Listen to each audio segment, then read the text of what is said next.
What if I told you one 73-year-old grandpa praying in a tent on Good Friday just watched his army turn the Irish Sea blood red and accidentally handed you the ultimate playbook to crush the chaos invading your life every single Tuesday? April 23rd, 1014, Clontarf, Ireland, 7,000 screaming warriors, one old king named Brian Boru, and a massacre so legendary the Vikings never recovered. Welcome to History Habits. I'm James Bay, and today we're diving into the real story behind Ireland's most insane underdog victory. 90% of this video is raw, undocumented medieval mayhem. The last 10%, a laugh out loud plan to make you unstoppable. Stick around, you'll thank me when your own Vikings get wrecked. Woof! Boss, those Vikings look like they skipped leg day and bath day. I'm hiding behind the harp, but if they touch my kibble, it's on!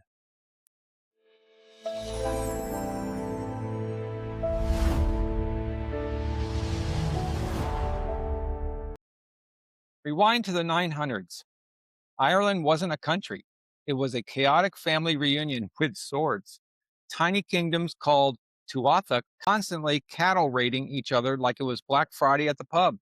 At the top, the High King at Sacred Tara, usually some new Neil guy with a fancy genealogy. But nobody could agree on anything except whose cows were fatter. Enter the ultimate uninvited house guests. Rough. Sounds like my dog park. Everyone fighting over the same squeaky toy, except these toys had horns and axes. Pass the popcorn. Since the 790s, these Scandinavian raiders had been showing up in longships, looting monasteries like it was Amazon Prime Day. By the 840s, they said screw it and built permanent bases, long forts that became Dublin, Limerick that became Waterford. These weren't just horn helmet stereotypes.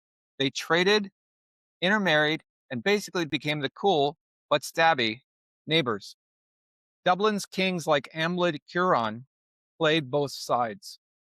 Raiding one week, a lion the next. Ireland's kings hated it, but kind of needed the silver. Bark! I'd totally trade my chew toy for a shiny longship, but these guys overstayed like that uncle who won't leave Thanksgiving. Time to evict. Enter Brian Boru, born 941 in tiny Thomond, County Clare, 12th son of a minor king. Not exactly heir material, but when Vikings and rival Economic kings assassinated his brother Mathgamen in 976, Brian went full guerrilla mode, hiding in crannogs, ambushing raiders. He crushed Limerick Vikings, burned their fleet, then steamrolled Munster. By 997, he and the old High King split Ireland like a pizza. Then Brian said, nah, and marched on Tara in 1002. First non-Neil High King in centuries. He called himself Emperor of the Irish. Absolute flex. Woof woof! From zero to emperor? That's like me going from shelter pup to world famous history dog. Brian's my spirit animal, except he had better hair. And toward Ireland demanding hostages, built roads, revived monasteries. But resentment boiled. Leinster's Mael Morda, still salty from getting humbled at Glenmama in 999. Dublin's Sigtrid Silkbeard sailed to Orkney and Man, recruiting Sigurd the Stout and Brodier the axe giant sorcerer. Spring 1014, Brian's army camps outside Dublin. The coalition arrives, 7,000 versus Brian's 5,000. Good Friday morning. Perfect day for prayer and payback. Rough, rough! These guys planned a rebellion on the holiest day? Bold strategy, Cotton. I'd just nap and let the tides handle it. Dawn breaks. Brian, too old to fight, prays in his tent. His son, Murchad, and grandson, Torbalbach, lead the charge. Field walls clash for hours. Irish axes versus Viking mail. The tide comes in, trapping the losers against the sea. Murchad goes berserker, chopping through ranks. By afternoon, the coalition breaks, over 6,000 dead on their side. But here's the twist. Woof! I'd be barking retreat from the first splash. Brian's just chilling in the tent like past the tea, lads. Legend says Broder the Giant sneaks in and axes him mid-prayer. Talk about bad karma. Historians argue, was this really Irish versus Vikings or mostly Irish civil war with mercenaries on both sides? Irish fought for the Vikings too, you know. Drop your take in the comments. I read every one. Irish victory. Viking power in Ireland shattered forever. Brian's buried at Armagh with full honors, but Ireland fractures again. No more emperor. Sagas and annals turn him into a saintly legend. Debate number one. Did one battle really end the Viking Age here, or was it already fading? Some say the myth grew bigger than the man. Either way, legend status achieved. Bark?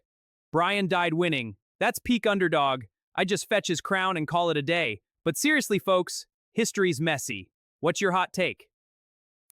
So what's the modern playbook from Clontarf? 5 battle-tested moves for when life's Vikings raid your productivity, relationships, or dreams. Number 1, start small and grind like young Brian in the Chronogs. Humble beginnings build empires. Number 2, unite your kingdoms. Stop the internal cattle raids and align your habits. Number 3, spot your betrayers early. Audit your alliances before they sail with reinforcements. Number 4, delegate the heavy fighting. Pray, plan, and let your team or systems handle the front line while you stay strategic. Number 5, fight on your terms. Use the tide of timing. Even if you don't see the full victory, your stand changes everything. Apply the 72-hour Huru Blitz. Day 1, audit chaos. Day 2, unite your resources. Day 3, charge at dawn. You've got this. Woof! I'm ready to crush my kibble chaos. You got this, pack! High fiver, high paw! If this fired you up, smash that like button, drop your favorite underdog story or Clontarf debate in the comments, subscribe for weekly history that actually helps you win, and share with one friend who needs to crush your own Vikings. I'm James Bay. Thanks for hanging out with History Habits and my little sidekick Karma. See you in the next battle. Slant!